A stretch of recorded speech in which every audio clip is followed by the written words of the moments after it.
waa mar kale iyo barnaamijkeena galabnimo ee maanta waxaanu barnaamijkan ku soo qaadan doonaa dhacdooyin dhowr ah oo kala duwan. barnaamijkeena galabta aad ayuu u dheeraan doonaa maadaama wararku ay badan yihiin. waxaa qodobada aanu barnaamijkan ku falanqayn doono galabta kamid ah ciidamada militariga ee maamulka Israa'iil ayaa weerar cirka iyo dhulka ah ku qaaday magaalada Gaza. ujeedkan waxa uu yahay in gabi ahaanba magaaladaas ay la wareegaan militariga iyo ra'iisul wasaaraha maamulkaasi ayaa xaqiijiyay, balse iyaguna waxa ay la kulmayaan iska caabin iyo dagaal xoogan. qasaarihii ugu dambeeyay ee militariga gaaray inta uu leeyahay ayaanu eegi doonaa. waxaan kaloo barnaamijkeena ku soo qaadan doonaa macluumaad kale oo ku aadan ciidamada militariga ee maamulkaasi oo ogaaday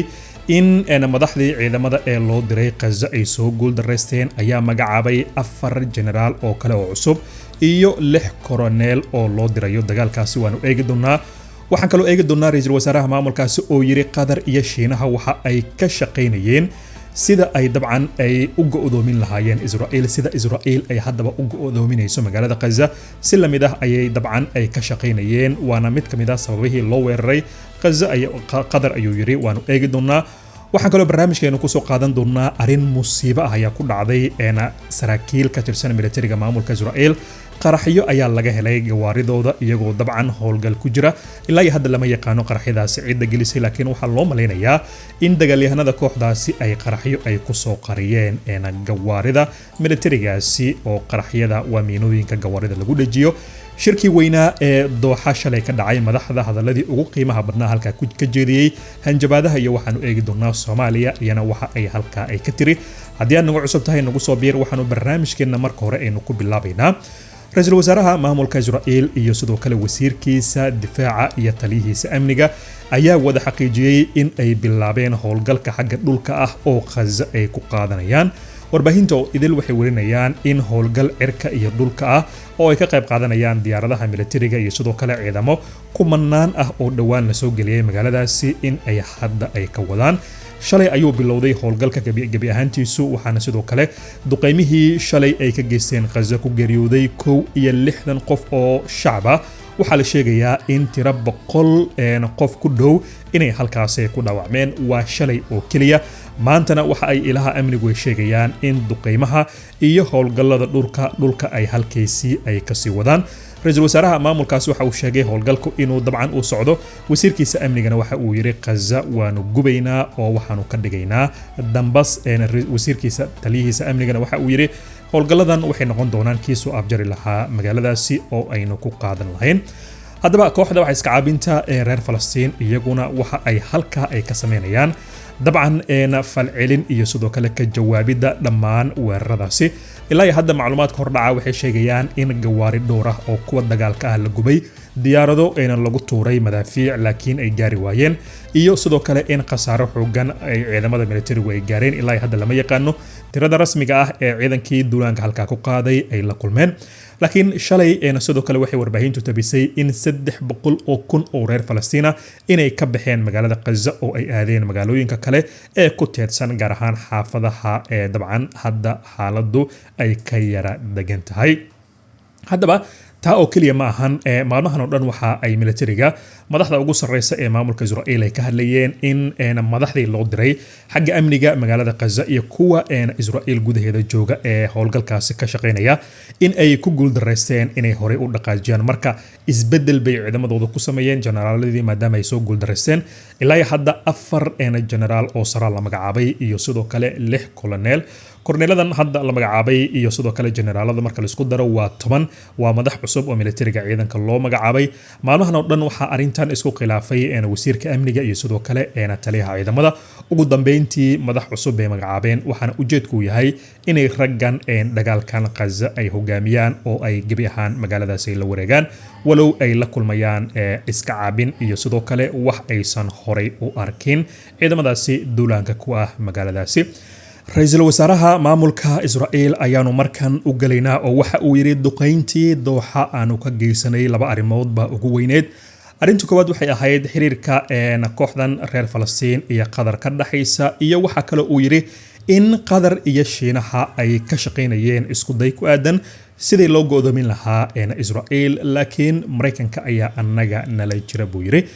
waxa uu yiri ra'iisul wasaaraha maamulkaasi dhinaca siyaasad ahaan bay ka shaqeynayeen Shiinaha iyo Qatar inay naga go'doomiyaan oo naga dhigaan sida aan annaguba u go'doominay magaalada Gaza xagga siyaasad ahaan ayuu ka hadlayay waxa uu sheegay in ay qiimeynayaan marka loo fiiriyo taageerada iyo sidoo kale in ay qiimeynayaan xiriirka Mareykanka iyo Qatar isla markaana laakiin ay ka fursan waayeen in howlgal noocaasi oo kala ah ay ka fuliyaan markii ay ogaadeen in Shiinaha iyo Qatar isku soo dhawaanshihii ugu weynaa ay muujinayeen waxa uu magacaabay in ay dabcan dawlado kale oo reer Carbeed ay ka shaqeynayaan iyaguna sidii ay ugu biiri lahaayeen Qatar iyo Shiinaha marka loo fiiriyo in go'doomin siyaasadeed nala geliyo buu yiri arintan ku aadan Shiinaha iyo sidoo kale Qatar inay isku soo dhawaanayaan dabcan maalmahan ba aad baa loo hadalhayay maadaama Mareykanka iyo Qatar si uun ay u sii kala aamin baxayaan oo ku saabsan xagga siyaasadda iyo sidoo kale wada shaqeynta xagga diblomaasiyadda waxaana bilihii la soo dhaafay ba aad u kordhayay dawladaha reer Carbeed ee xaggan iyo Shiinaha iyo Russia u kacaya bil ka hor madaxweynaha wadanka Imaaraadka Carabta ayaa tagay magaalada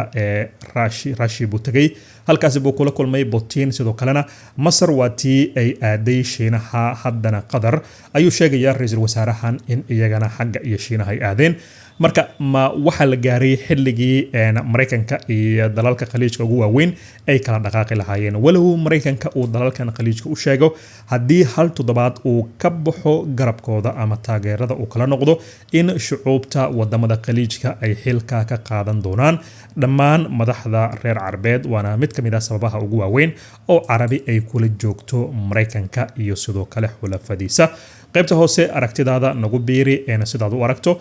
warkan uu sheegayo ra'iisul wasaaraha maamulkaasi ku aadan in Shiinaha iyo Qatar ay ka shaqeynayeen sidii ay siyaasad ahaan u go'doomin lahaayeen Qatar laakiin ra'iisul wasaaraha uu leeyahay Mareykanka ayaa nala jira annaga taa ayaanu ku badbaadinaa aragtidaada qaybta hoose nagu reeb waanu ka gudbaynaa qaybaha kale inuu eegno arin yaab leh ayaa magaalada Gaza saacadii la soo dhaafay lagu arkay Gaza aan dhihine waa magaalada daanta galbeed lagu arkay dhulka reer Falastiin mid kamid ah gawaarida madaxda ugu sareysa ee ciidamada militariga ayaa waxa la saaray ama lagu dhijiyay qarax weyn oo dabcan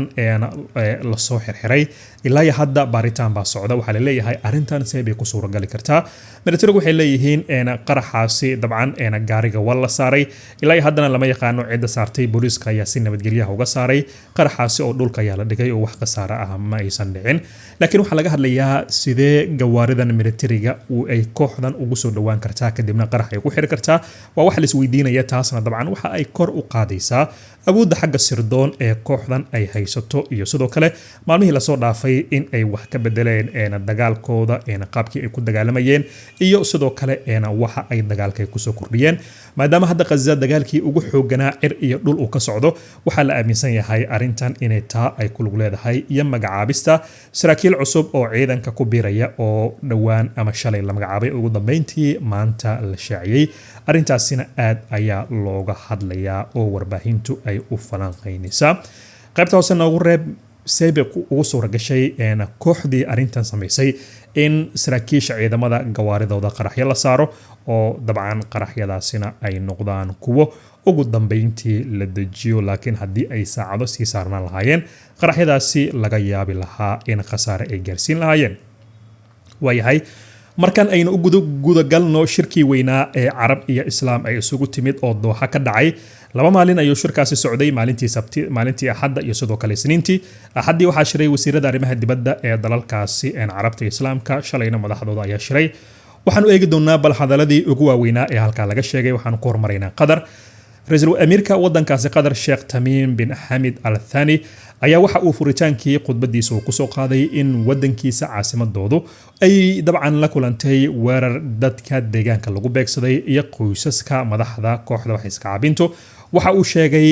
sheekhaasi in dantii ugu weyneed ay ahayd dabcan halka loo duqeeyay in dabcan dagaalka la sii horiyo isla markaana xaaladdu ay sii adkaato wax heshiis aan la gaarin haddii ay rajaynayeen inay dabcan ay burburiyaan wada hadallada iyo sidoo kale wax walba oo ku saabsan dagaalka in la soo afjaro taa waxba iskama bedelayso buu yiri amiirka sidoo kale wuxuu hadalkiisa si raaciyay in ra'iisul wasaaraha maamulkaasi uu dabcan uu ku riyoonayo in uu samaysto gobol Carbeed oo Israa'iil dabcan saameyn ku leh oo Israa'iil oo kaliya laga dhageysto Carabna saama noqonayso oo weligeed ma hoostagayso Israa'iil dhammaan wuxuu sheegay wadaxaajoodidii sidoodii bay usii socon doonaan, guul baa laga gaari doonaa, isagoo sheegay inay ka wada shaqaynayaan Masar iyo sidoo kale Mareykanka in arintan xalkeedii sida ugu dhaqsiyaha badan loo gaaro. waxa uu sheegay in ay wadi doonaan si nabad loo gaaro iyo sidoo kale si dagaalkan loo soo afjaro, laakiin wuxuu ku adkaystay in wadankiisu weli awood iyo sidoo kale uu xaq u leeyahay inuu ka jawaabo duqeyntaasi. aynu eegno madaxweynaha wadanka Turkiga Recep Tayyip Erdogan ayaa isagana halkaa ka hadlay oo waxa uu yiri waxaanu hadda aynu la tacaalaynaa argagixiso caalami ah oo dhiiga daadinaysa oo dalalkii madaxa banaanaa weeraraysa. waxa uu yiri maandhiskooda iyo sidoo kale fikradooda waxa weeye in ay si furan ay ugu xadgudbaan qaramada midoobay qaraarada u yaala iyo sidoo kale dowladaha madax banaanidooda, laakiin waxa uu sheegay iyagoo aan la ciqaabin in aysan laga aamusi doonin.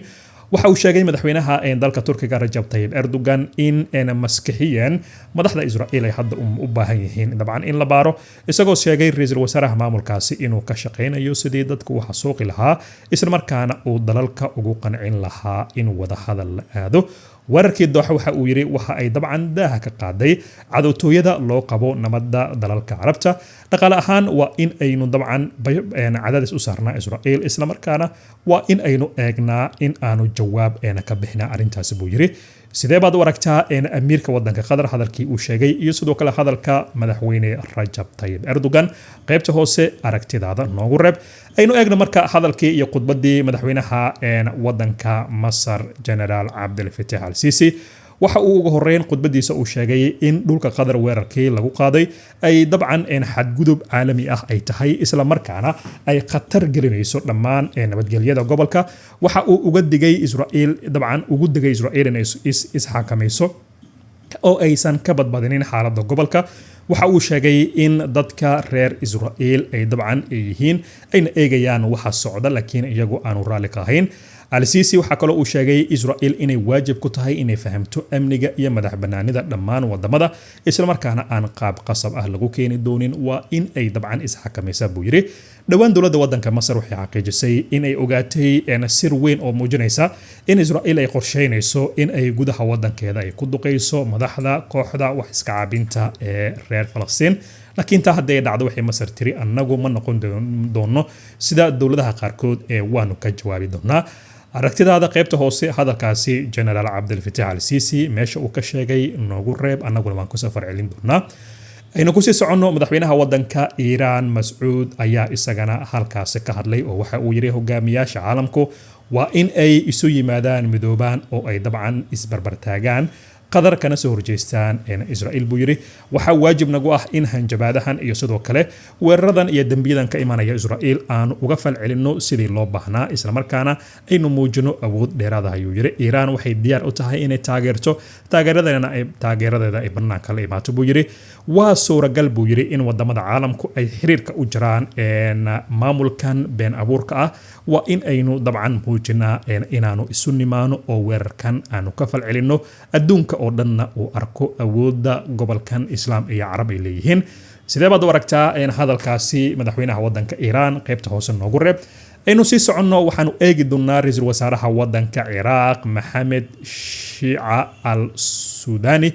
waxa uu yiri amniga iyo xasiloonida wadanka soo kamid ah Carab iyo Islaam waa waxa uu yiri waa mas'uuliyad wadareed oo looga baahan yahay dhammaan dalalku inay qaataan. xaaladda hadda ay ku sugan tahay bariga dhexe waa mid u baahan in la istaago oo si geesinimo leh arrintan loo wajaho. waa in aynu waxaanu haysanaa fursad muhiim ah oo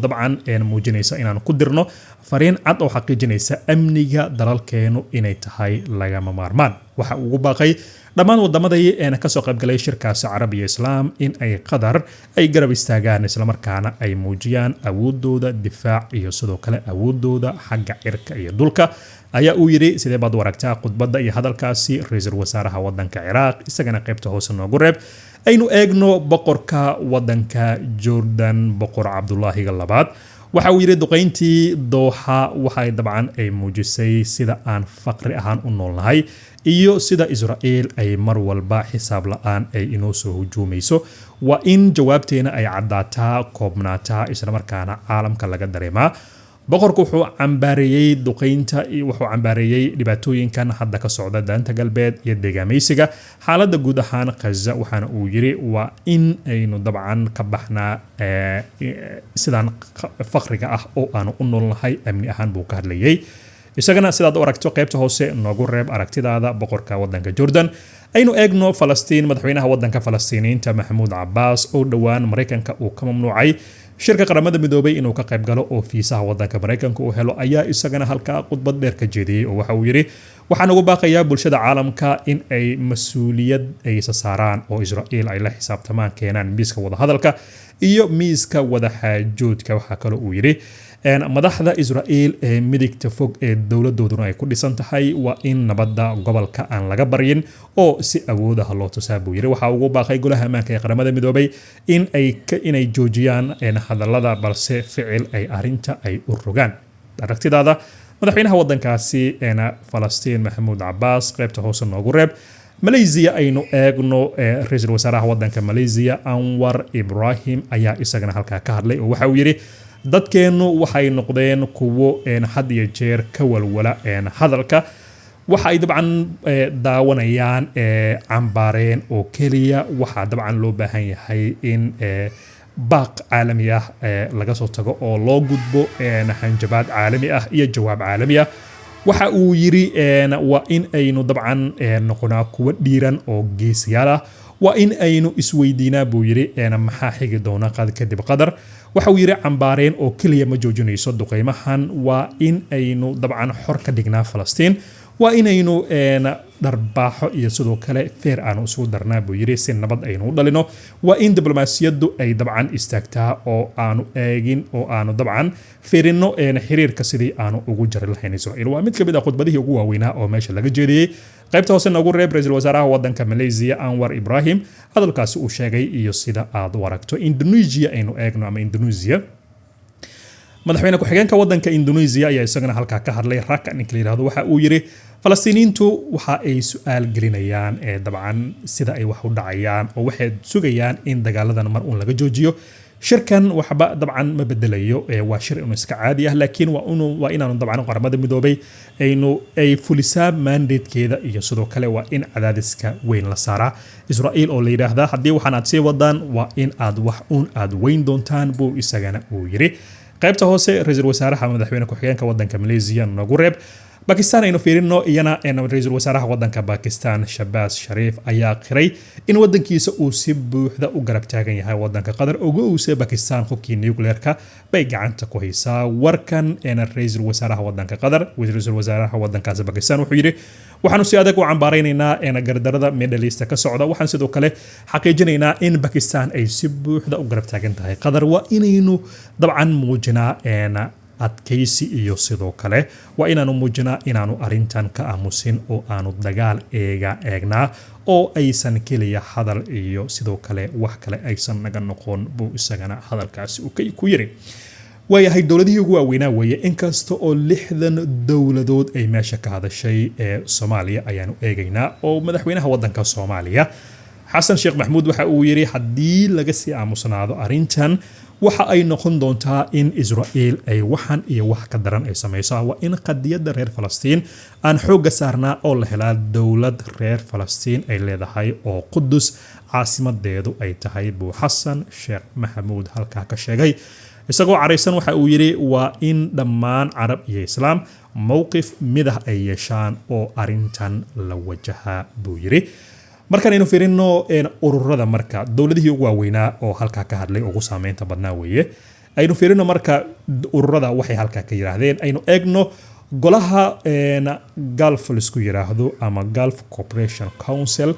waxa uu yiri waxaanu rajaynaynaa buu yiri in istiraatiijiyad ahaan Mareykanka inaynu eegno bal dib u eegis inaanu ku sameeyno waxaanu runtii rabnaa buu yiri ama ay yiraahdeen ururkan in loo baahan yahay in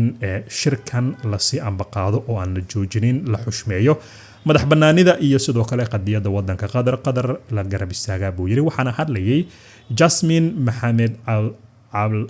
al-Budyawi ninka la yiraahdo oo xogayaha guud ee ururkaasi gacanka isagana ah aynu eegno marka OIC aynu eegno ururka iskaashiga islaamka waxay yiraahdeen shirkan waa fursad weyn oo aan ku muujin karno midnimo iyo sidoo kale inaanu garab taagannahay qatar kana soo horjeedno gardarada loo geystay Hussein Ibrahim Tahi xogayaha guud ee OIC ayaa sidoo kale waxa uu yiri waxaanu ku celinaynaa sida adag oo aynu uga soo horjeedno xaaladda qatar hadda ay ku sugan tahay madax banaanideeda iyo duqeyntii lagu qaaday waxaan ugu baaqayaa carab iyo islaam inay dabcan muujiyaan go'aan midaysan oo Israa'iil ka dhan ah iyo sidoo kale in ay ka hor joogsadaan Israa'iil inay tallaabo kale hore ay u qaado Arab League ama golaha carabta ayaa iyaguna goobta ka hadlay oo waxay yiraahdeen fariinteenu annagu waa dabcan mid ka fog aamusnaan iyo sidoo kale inaanu shirar isugu nimaano waxay yiraahdeen marka labaad aamusnaantu waa dabcan dambi ka weyn ma jirto buu yiri waa in cidaasi lala xisaabtama oo la geeyaa miisaska wada hadalka la geeyaa sidoo kale miisaska go'aanada lagu gaaro ma jirto cid wadankeeda intii la duqeeyo aamusnaan karta oo dabcan eegi karta shir iyo sidoo kale waxyaalo kale ayay yiraahdeen ururkan Arab League la yiraahdo oo isagana halka ka hadlay waxaanu ku soo koobaynay qaybtan dawladihii waaweynaa ururadii iyo sidoo kale wixii halka laga yiri ilaa hadda waxa la sugayay bal in soo jeedinta wadanka qatar meeshaasi laga qaato oo ku saabsan in carabtu ay sameystaan urur gaashaanbuurta NATO mid la mid ah oo kale oo carab ay yeelato ciidamo midaysan oo 100,000 kor u dhaafaya qadarna masarna ay sheegtay in 20,000 ay iyadu diyaarisay oo howlgalkaasi loo diyaariyay laakiin ilaa hadda ma jirto war rasmi ah oo ku aadan in carab iyo islaam ay isku raaceen iyo sidoo kale in ay arintaasi ay ka soo horjeesteen oo aysan hadda ogolaanin laakiin aad baa loo eegayaa shirkaas waxa la yiri halkan kuma joogsan doono oo shirar kale ayaa jira oo saacadaha soo aadan madaxdu ay gooni u galayaan kuwaas marka waxa la filayaa in ay noqdaan kuwa laga hadlo oo banaanka la soo dhigo bal hadii la qaadanayo soo jeedintii 2015 ay soo jeediyeen dawladda wadanka qatar ee ku aad waa dawladda wadanka masar ee ku aadan in ciidamo gaashaanbuur NATO la mid ah la sameeyo oo dabcan carabina dabcan difaaca oo ururkaas oo dhan ama gaashaanbuurtaas NATO oo dhanba uu ka shaqeeyo difaacidda wadankaasi wadamada carabta la isku yiraahdo waxaanu barnaamijkan ku soo gabagabaynaynaa qaybtan maadaama dabcan 20 daqiiqo aanu ka soo hadlaynay qodobada kale iyo sidoo kale arimahan shirkii Doha aynu si kooban ugu nasano aynu eegno warbaahinta caalamka hadda wararka degdega ah ee Gaza dagaalkan ka socda ay ka qorayaan waxa la leeyahay gawaari kamid ah kuwa militariga ayaa qaraxyo waxa lagula eegtay xaafado ka tirsan magaalada Gaza oo kooxda ayaa geysatay maadaama howlgal ballaaran oo magaalada Gaza lagu qaadanayo militariga maamulka ay bilaabeen ra'iisul wasaaraha iyo sidoo kale taliyihiisa ciidankuna ay halka ay ka sheegeen in howlgalkaasi uu socdo cirka iyo dhulka maanta waxa la soo warinayaa in dad kor u dhaafaya 50 qof la dilay halka shalayna 61 qof la dilay oo dagaaladu ay qarar yihiin laakiin ciidamadana dabcan iyaga laftirkooda khasaare ayaa gaaraya oo waxa la sheegayaa gawaari in laga burburiyay sidoo kale qaraxyo dhulka la dhigay inay ku qarxeen weeraro ku dhufo ka dhaqaaqa inay la kulmayaan sidaas la mid ah diyaaradaha iyaguna in la beegsanayo oo madaafiic lagu tuurayo waxay ku soo kordhaa barnaamijkan midka ku xiga ayaan ku falanqeyn doonaa haddii aad nagu cusub tahay fadlan nagu soo biir qaybta hoose aragtidaada noogu biiri waxaanu dabcan ka codsanaynaa qodobadii aanu ka soo hadalnay